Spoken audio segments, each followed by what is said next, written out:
Olá pessoal, tudo bem? Eu estou aqui com o livro aberto, a Bíblia, né? Aberta na Apocalipse 3, versículo 14, que diz assim, ó: Ao anjo da igreja de Laodiceia escreve: Isso diz o Amém, testemunha fiel e verdadeira, o princípio da criação de Deus. Conheça tuas obras, que nem é frio nem é quente. Quem dera fosse frio ou quente. Assim, porque és morno e não frio e nem quente, vomitar-te-ei da minha boca. Dizei: rico eu sou, e de nada estou enriquecido, e de nada tenho falta. Mas não sabe que é um coitado, miserável, pobre, segue nu. Meus queridos e amados irmãos, preste atenção. A Bíblia fala sobre a causa de Laodiceia.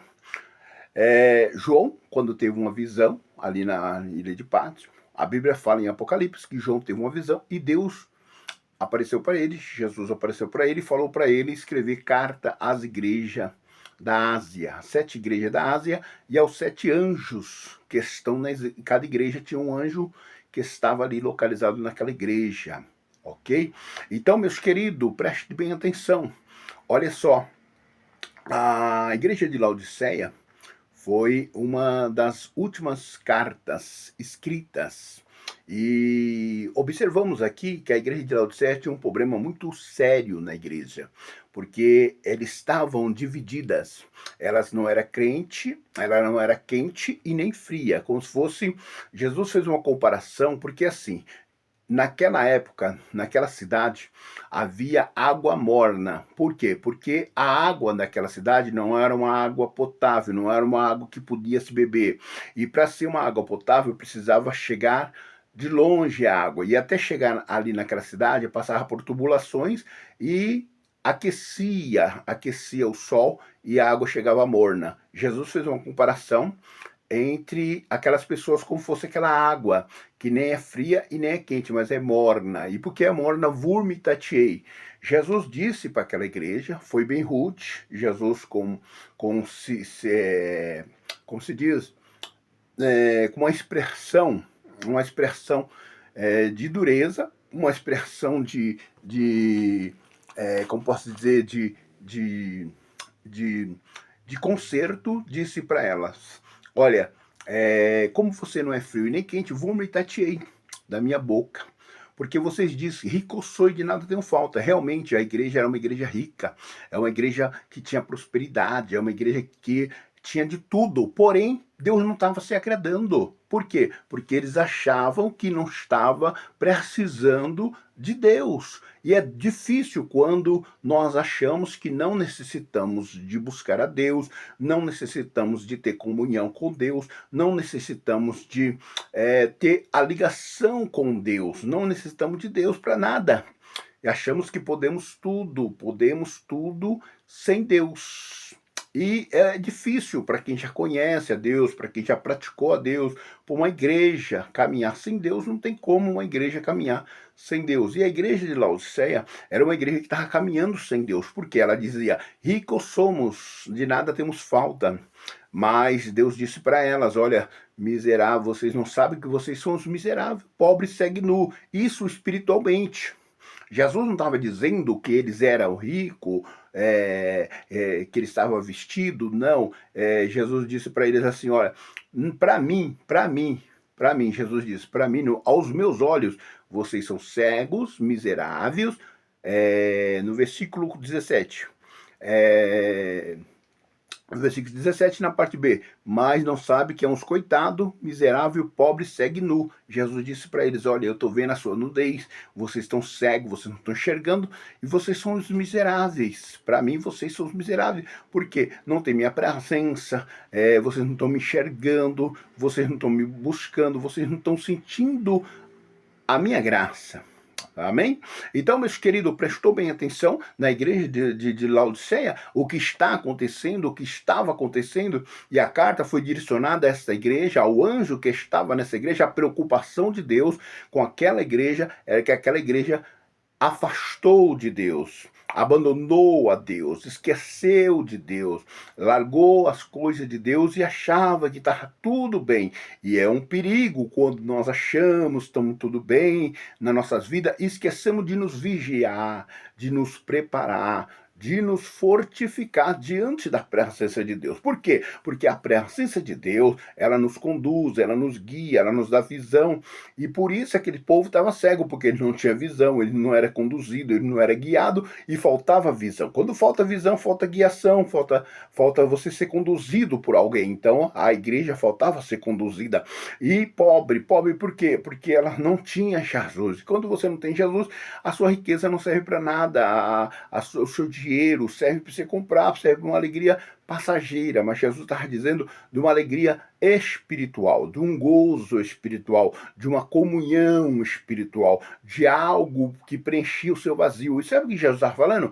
Numa transformação interna. Jesus estava dizendo isso, olha, vocês não têm isso, vocês estão pobres, vocês estão vazios, estão oco por dentro, então falta riqueza por dentro, falta esse apego, esse chamego dentro de vocês. Preste bem atenção, então vocês estão cegos, estão nus. Mas aquela cidade era uma riqueza completa, aquela cidade tinha linho, tinha panos, aquelas pessoas se vestiam como roupa, as melhores roupas, aquelas pessoas se vestiam. Mas diante de Deus eles estavam nus, você pode ter a melhor roupa, pode ter o melhor terno, pode ter a melhor vestir-se vestida comprida, mas se você não tiver diante da presença de Deus, buscando a Deus, para Deus você está nu, para Deus você está nu, porque você está despido, sem o Espírito Santo, sem a graça de Deus, sem o revestimento de Deus, você está despido. O inimigo, ele tem domínio sobre você. Por quê? Porque você está despido diante da visão espiritual. Isso eu estou dizendo visão espiritual. Prestou bem atenção? Acompanhou, pegou o mistério, pegou a fiação desta mensagem. Então essa mensagem serve para que eu e você tenhamos uma vida consagrada a Deus, buscando a Deus com consciência diante da pessoa bendita do Senhor. No 18 o Senhor falou para a igreja, para aquela igreja: aconselho-te de mim que compre ouro refinado no fogo. Olha só, o Senhor mandou eles comprar ouro refinado no fogo para que te enriqueça, e vestes brancas para que te vista e seja manifesta, e não seja manifesta a vergonha da tua nudez. O Senhor não queria que eles se manifestassem aquela vergonha, porque eles estavam nus. Então o Senhor falou para eles assim, ó: aconselho-te de mim que compre veste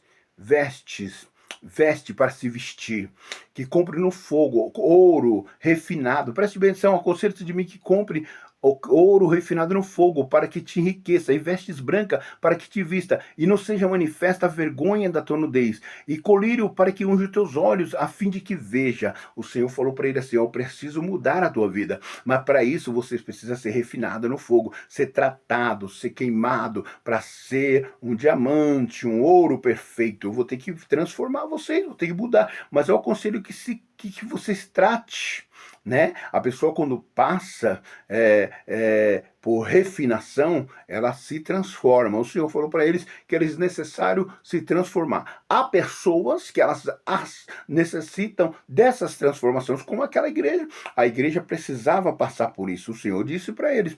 E o Senhor disse no 19: eu repreendo, castigo todo quanto amo.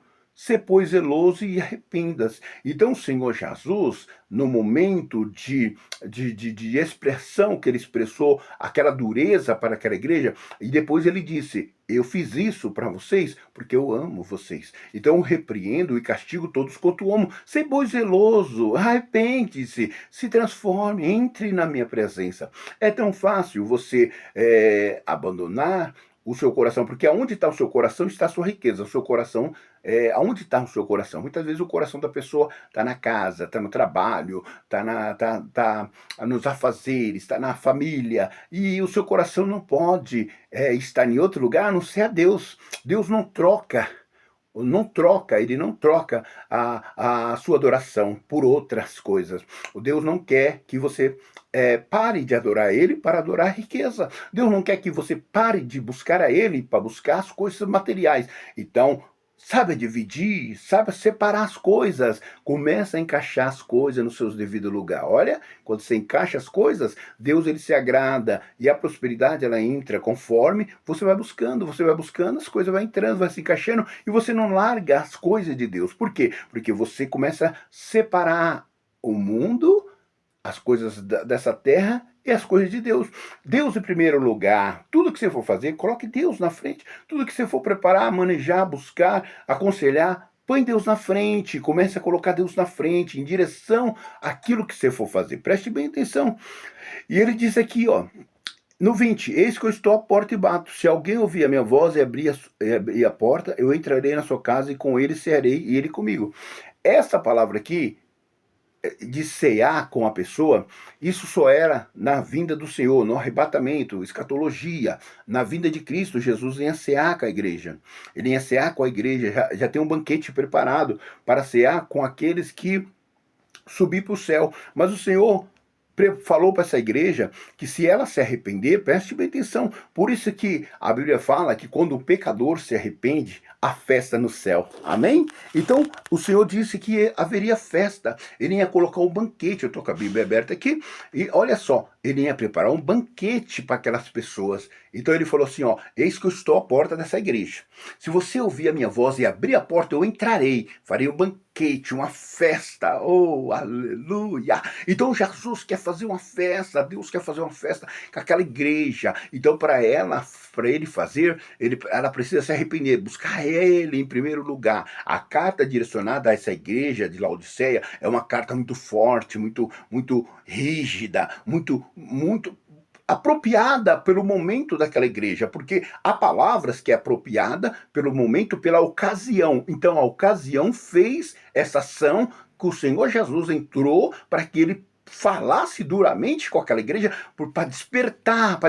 Há momento que nós temos que nos despertar. Estamos apercebidos, estamos ligados, ansioso com aquele momento, e estamos esquecendo de Deus, estamos abandonando a Deus, estamos largando Deus de lado, estamos deixando Deus por último, amém? Então aquela igreja estava deixando Deus por último, achando que as coisas estavam já encaminhadas, tudo encaminhado e estava tudo bem, não precisava mais de nada, mas Jesus falou, tu não sabe que tu és um pobre, segue nu, conserta de mim que compre ouro refinado no fogo. Então, amém, irmão? Então, era necessário aquela igreja passar por uma transformação para que ela pudesse haver uma libertação e uma resgate e uma presença de Deus novamente. E no versículo 21 diz, aos que vencer, olha só, e o Senhor ainda disse, aos que vencer, tudo isso e vencer e tiver comigo, olha, assim como eu sentei com meu Pai no seu trono, assim farei vocês assentar também no meu trono. Quem tem ouvido o rosto com o Espírito diz a igreja, amém, irmão? Então, saiba, não vamos fazer como a igreja de Laodiceia, não vamos fazer como essa igreja que está perdendo a presença de Deus, perdeu a presença de Deus. Se Deus não chegasse com essa carta, eu creio que o despertamento não ia chegar. Então é um momento que precisa sim uma mensagem salvística, uma mensagem salvadora, uma mensagem que penetra a alma da pessoa para o despertamento, desperta a uma crítica construtiva. Deus deu para eles uma crítica, mas uma crítica construtiva. A crítica que precisa ser construtiva. Essa crítica foi uma crítica construtiva. Que Deus os abençoe em Cristo Jesus.